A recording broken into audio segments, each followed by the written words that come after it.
बोलिए भारत माता की जय।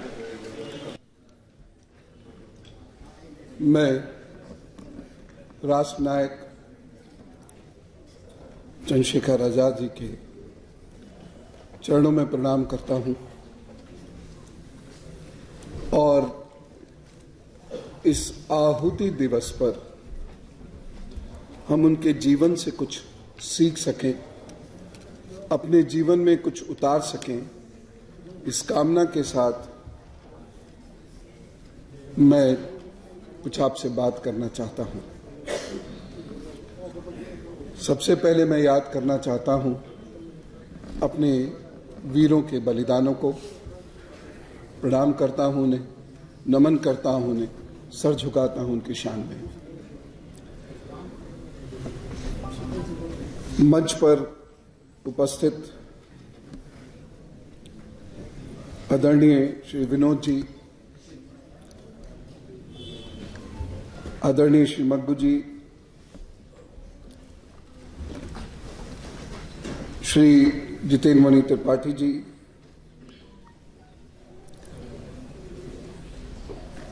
यहां हमसे बहुत सारे अच्छे काम कराने वाले दो भाई उपस्थित हैं, श्री गजेंद्र जी और श्री अनुज जी, पंडित दीनदयाल उपाध्याय स्मृति मंच और उसके सभी सदस्यगण, राष्ट्रीय उद्योग एवं व्यापार मंच के सभी सदस्यगण, यहाँ जितने भी बच्चे हैं, सदन में उपस्थित जितने भी लोग हैं, इन सब को मैं प्रणाम करता हूँ। और अब मैं दो महत्वपूर्ण प्रणाम करना चाहता हूँ। पहला प्रणाम मिशन वंदे मातरम को। जिस तरीके से इस मिशन ने कार्य किया है, ये बहुत प्रेरणादायक है और जिस तरीके से इस मिशन के पास योजनाएं हैं कार्य करने की, वह बहुत प्रेरणादायक है। मुझे पूरी उम्मीद है भारत में एक सकारात्मक क्रांति की शुरुआत की है मिशन वंदे मातरम ने और इनके सानिध्य में बहुत सारे युवा उस क्रांति के दूत बन के, अग्रज बनकर आगे चलेंगे। और ये सारा प्रारंभ जिनके नेतृत्व में हुआ है, मैं अपने छोटे भाई को शाबाशी भी देना चाहता हूं और शुभकामनाएं भी देना चाहता हूं, और उनका नाम हम सब जानते हैं, जितेंद्र तिवारी जी। जोरदार ताली उनके साथ उनके लिए होनी चाहिए। यहाँ पर बहुत मूर्धन्य विद्वान उपस्थित हैं, कर्नल अजय जी उपस्थित हैं, वैज्ञानिक श्री कपूर जी उपस्थित हैं, संजीव जी उपस्थित हैं, बहुत सारे लोग जिन्हें मैं जानता हूं। समय अभाव के कारण सबका नाम नहीं ले रहा। मैं कुछ एक बातें आपके साथ शेयर करना चाहता हूं। चंद्रशेखर जी सीताराम तिवारी, 23 जुलाई 1906। इस दिन उनके शरीर का अवतरण हुआ। शरीर का अवतरण हुआ, इन शब्दों पर तवज्जो चाहूंगा। असहयोग आंदोलन शुरू किया गांधी जी ने। आप 14 वर्ष के थे। 14 वर्ष में असहयोग आंदोलन आपने ज्वाइन किया, लेकिन अचानक असहयोग आंदोलन रुक गया, जिससे आपको बहुत धक्का पहुंचा और उसके बाद आपने हिंदुस्तान रिपब्लिकन एसोसिएशन ज्वाइन की और वहां इनको क्विक सिल्वर कहा जाता था। ये बहुत बड़ा गुण है, ये पारे का गुण है। अनेक भागों में ये विभक्त होता है, फिर भी संपूर्णता इसकी समाप्त नहीं होती। क्विक सिल्वर यानी पारा, वह एक निश्चित ताप से चढ़ता है। जब वो चढ़ता है तो उसमें जोश और होश दोनों होता है। चंद्रशेखर आजाद जी का ये स्वभाव था, जोश भी होश भी। और जो तीसरी सबसे महत्वपूर्ण बात थी उनके व्यक्तित्व में, वह था उनका त्याग। 1925 काकोरी कांड सब जानते हैं। मैं इसको इसलिए याद करना चाहता हूं क्योंकि आज भी मेरे बच्चे भारत के अंदर इसे काकोरी डकैती पढ़ते हैं। आज भी दुर्भाग्य से चंद्रशेखर आजाद जी को one of the dacoits of Kakori कांड कहा जाता है। और जितेंद्र भैया, आज मैं आप ये ड्यूटी लगाता हूं कि आज के बाद जब भी काकोरी कांड पढ़ा जाएगा उसके साथ शब्द डकैती नहीं जुड़ेगा। इतिहास की पुस्तकों से ये मिटना चाहिए। सोच के देखिए, भारत में हम कभी क्या भारतीय की तरह रह पाए हैं? हम जिस सभ्यता के गीत गाते हैं, क्या उस सभ्यता को ओढ़ बिछा पाए हैं? मैं बहुत गहरी बात पूछ रहा हूं। और कभी कभी आवश्यकता होती है अपने अंदर एक आंदोलन पैदा करने की। मन खुश भी है लेकिन मन बहुत उदास भी है, चिंतित भी है, क्योंकि देश की जो परिस्थितियां आजकल चल रही हैं ये बहुत अच्छी परिस्थितियां नहीं। भारतीयता का प्रारंभ बच्चों से होता है। आज जो बच्चे आज भी भगत सिंह जी को, आजाद जी को टेररिस्ट पढ़ते हैं, कल को जब टेररिस्ट शब्द का अर्थ उनकी समझ में आएगा तो क्या वो अफजल से इनको अलग करके देख पाएंगे? समझिए, कुछ चीजों के अर्थों को बहुत गहराई से समझने की आवश्यकता है। भाषा के ये जो शब्द होते हैं, उस शब्द के अर्थ होते हैं, उसमें स्वयं एक भाव छुपा होता है। जैसे चित्रकार ने एक चित्र बनाया था, ये केवल रंग नहीं है, केवल लाइनें नहीं है, इसके अंदर भाव हैं, पवन जी के भाव हैं। इसी तरीके से हर शब्द में वो भाव होते हैं। आतंकी ये शब्द जब बोला जाता है, आज एक छोटा बच्चा भी डर जाता है, क्या होने वाला है कल। और जब वो यह पढ़ेगा अपने 5वीं क्लास की, 8वीं क्लास की, 10वीं क्लास की पुस्तकों में कि ये डकैत थे, ये टेररिस्ट थे, यहां म्यूटिनी हुई थी, तो फिर उसके मन में इनके प्रति कभी भी श्रद्धा भाव नहीं होगा, क्योंकि उसने आज के भारत के आतंकियों को देखा है, सुना है, और वो कैसे मारे जाते हैं यह समझा है, और किस तरीके से लोग उनका प्रतिरोध और प्रतिशोध करते हैं यह भी देखा है।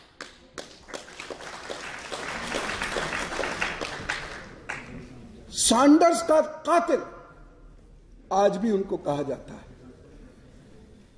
कभी कभी शर्म भी आनी चाहिए, कभी कभी शर्म भी आनी चाहिए, क्योंकि वह शर्म समझ के रास्ते खुलती है। हम यदि हर समय हम ऐसे महान थे, हम ऐसे महान थे, हम ऐसे महान थे, हर समय यदि ये कहते रहेंगे तो कभी भी वास्तविकता से रूबरू नहीं हो पाएंगे। 1928 का आप अगर सैंडर्स का, जिस तरीके से सैंडर्स को मारा गया है, अगर आप उसको पढ़ेंगे तो ऐसा लगेगा, आपको नहीं लगेगा, लेकिन जो छोटी पीढ़ी उसको पढ़ेगी तो ऐसा लगेगा कि ये कोई कातिल लोग थे। भगत सिंह कोई कातिल थे, चंद्रशेखर आजाद कोई कातिल थे। तो हम जो आज एफर्ट्स कर रहे हैं, जितेंद्र जी जैसे लोग जो आज एफर्ट्स कर रहे हैं, 10 साल बाद ये एफर्ट्स बेकार ना हो जाएं, इसके लिए इन शब्दों को बदलना पड़ेगा, क्योंकि शब्द के मूल में भाव होता है। ऐसा ही एक शब्द है जो हम अपने फौज के लिए इस्तेमाल करते हैं, शहीद। मेरा निवेदन है, जहां तक हो इस शब्द का इस्तेमाल मत किया कीजिए। मुझे उर्दू से परहेज नहीं है। कभी कभी मौज में मैं लिखता हूं, उसमें उर्दू छलकती है, मुझे उर्दू से परहेज नहीं है। अरबी, फारसी या दुनिया की किसी भाषा से परहेज नहीं है। लेकिन शहीद का अर्थ मालूम है क्या होता है? गवाही कैसी? अल्लाह के रास्ते में दी गई गवाही या अल्लाह के रास्ते में दी गई जान, उसको शहादत कहते हैं। और उस जान को, अल्लाह के लिए जो जान देता है, उसको शहीद कहते हैं। हमें नहीं मालूम इसका अर्थ क्या, हम कहे चले जाते हैं। भारत की सेना एक प्रोफेशनल सेना है। ये देश के लिए जान देती है, किसी भी धर्म के लिए जान नहीं देती है। भारत की सेना के अंदर मंदिर भी हैं, मस्जिद भी हैं, गुरुद्वारे भी हैं, चर्च भी हैं। ये सेना सिर्फ और देश के लिए लड़ती है। इस जगह के क्रांतिवीरों ने इस देश की रक्षा के लिए जान दी थी, अल्लाह के लिए शहादत नहीं दी थी। इसलिए इन्हें समझना होगा। एक और ऐसा शब्द है गाजी, क्यों इसका प्रयोग किया जाए? देखिए, ये पढ़े लिखे भारत की तस्वीर है। हम बहुत सारे शब्दों को बोलते हैं।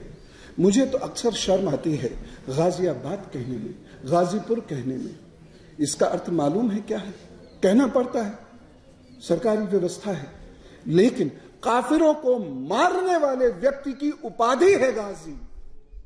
मैंने मीडिया के मित्रों से कई बार कहा भी कि जब आप आतंकवादियों का नाम लो तो उसमें यह शब्द गाजी का प्रयोग मत किया करो, क्योंकि आप उसको ग्लोरीफाई कर रहे हैं कि उसने मारा किसको?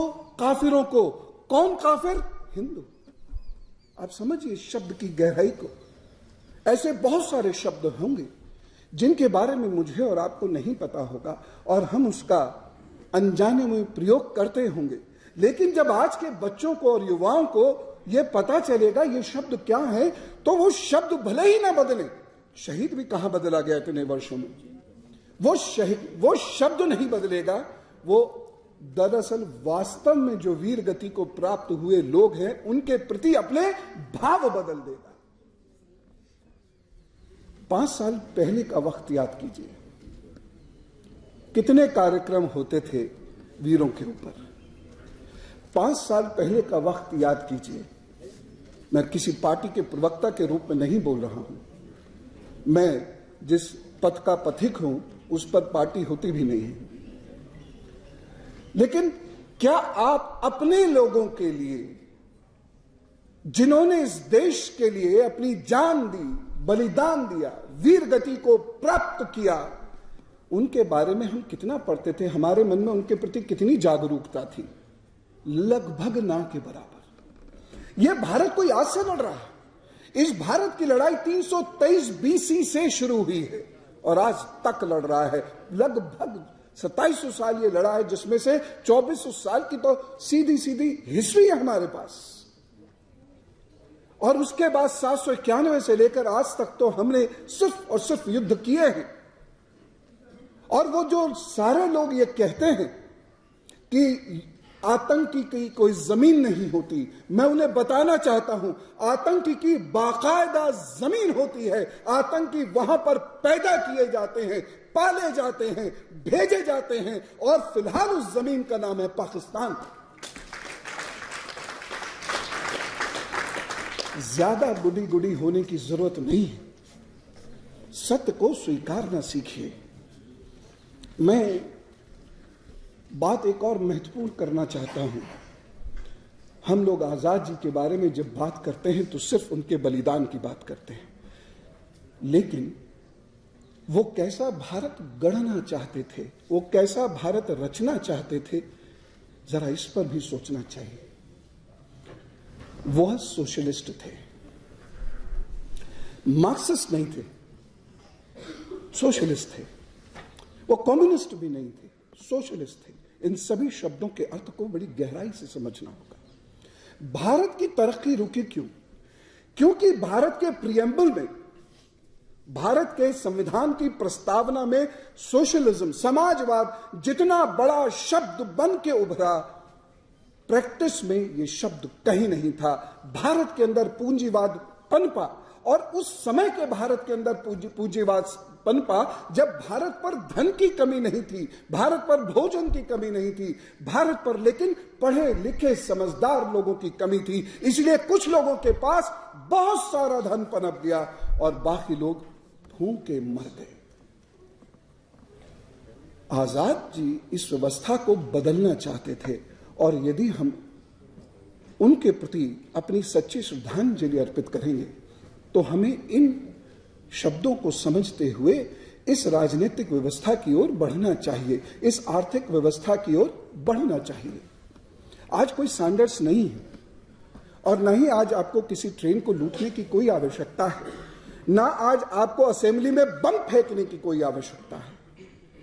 आज सब अपनी चीजें हैं, अपनी ट्रेन है, अपनी असेंबली है, लेकिन आज आवश्यकता है नए भारत को गढ़ने की विचारधारा की।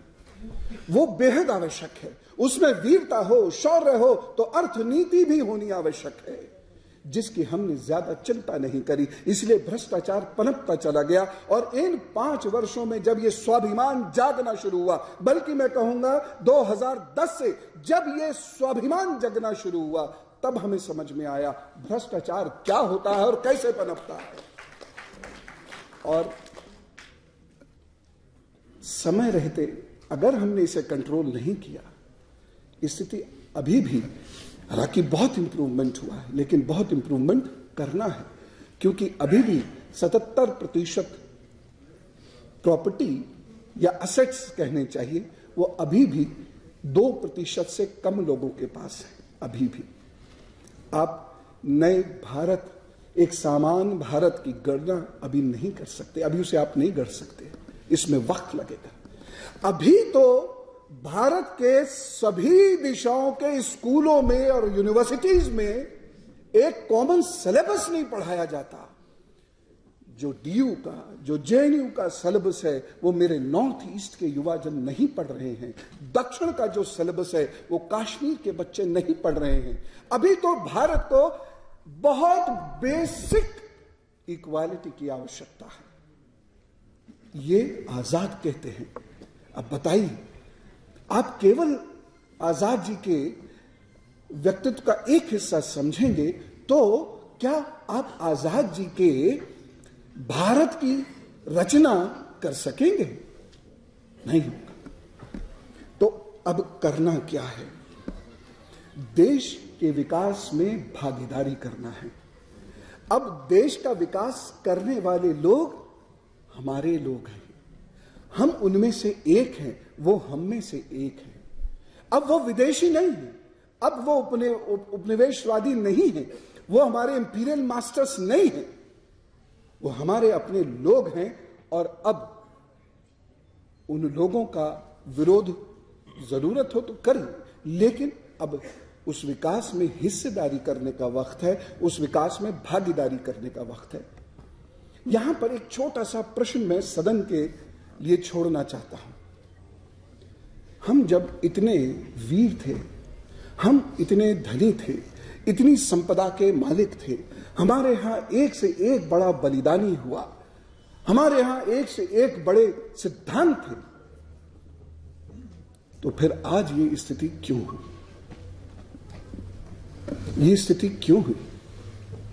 आप मैकॉले को दोष नहीं दे सकते। 1947 में वो नहीं था, 48 में नहीं था, 49 में नहीं था, 50 में नहीं था, 84 में नहीं था और आज भी नहीं है। लेकिन मैकॉले ने जो लेगेसी छोड़ी, उसने जो हम में से हजारों मैकॉले बना के खड़े किए, हम उसकी वजह से पिछड़ गए, हम जातिवाद की वजह से पिछड़ गए, हम कम्युनलिज्म की वजह से पिछड़ गए।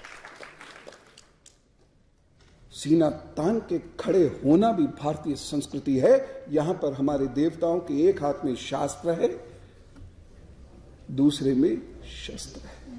शस्त्र है, चतुर्भुजी रूप में देवता की एक मुद्रा अभय मुद्रा भी है, तुम चिंता नहीं करो। लेकिन इसका अर्थ यह नहीं है कि जो करेंगे सो मेरे देवता करेंगे, मैं कब करूंगा। ये हिस्सेदारी, ये भागीदारी, ये हमारी नहीं हुई हमारे समाज में, हमारे देश के लिए। इसलिए हम शने शने पिछड़ते चले गए। अब ये वक्त आया है, वो भागीदारी होनी चाहिए। अभी पेरेंट्स को बदलना होगा। भारत माता की जय। वंदे मातरम। राष्ट्र चंद्रशेखर आजाद अमर रहे। पेरेंट्स बच्चों को कहते इन चक्रों में मत पड़ो। हर वो पेरेंट जो ये कह रहा है वह देश का दुश्मन है। हर पेरेंट्स जो ऐसा कहता है वो पाप का भागी है, क्योंकि जब बगल वाले घर में आग लगेगी तो शुरू में तो गर्मी आएगी, बाद में लपट भी आएगी। जिन राष्ट्रों ने बड़े निर्माण और रचनाएं की हैं, जिन समाजों ने बड़े निर्माण और रचनाएं की हैं इस दुनिया के अंदर, उन्होंने इस सिद्धांत को समझा है। इसीलिए भारत के माता पिता को, ये बच्चों को कहना होगा कि तुम अपने अस्तित्व को पहचानो, पढ़ो दुनिया को, समझो दुनिया को, दुनिया की सारी भाषा भी सीखो, लेकिन तुम अपने अस्तित्व के साथ समझौते मत करो। अपने लोगों की प्रशंसा करो, अपनी संस्कृति को समझकर उसे जिंदगी में उतार कर उसकी प्रशंसा करो। अब देखिए ना, ये कब्ज वाले अंग्रेज हमें क्या समझेंगे? आप कब्ज वाले अंग्रेज, मुझे कैसे पता अंग्रेजों को कब्ज था?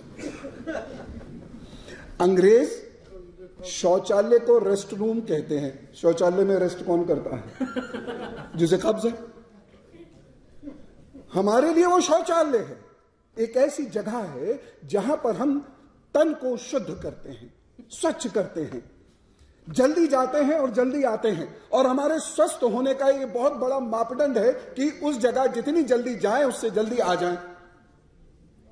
अंग्रेज हमें बता गए कि वो तो रेस्ट रूम है। अभी यहां भी आप जाएंगे तो रेस्ट रूम ही लिखा मिलेगा, यानी वहां पहुंच जाओ, आराम से बैठ जाओ।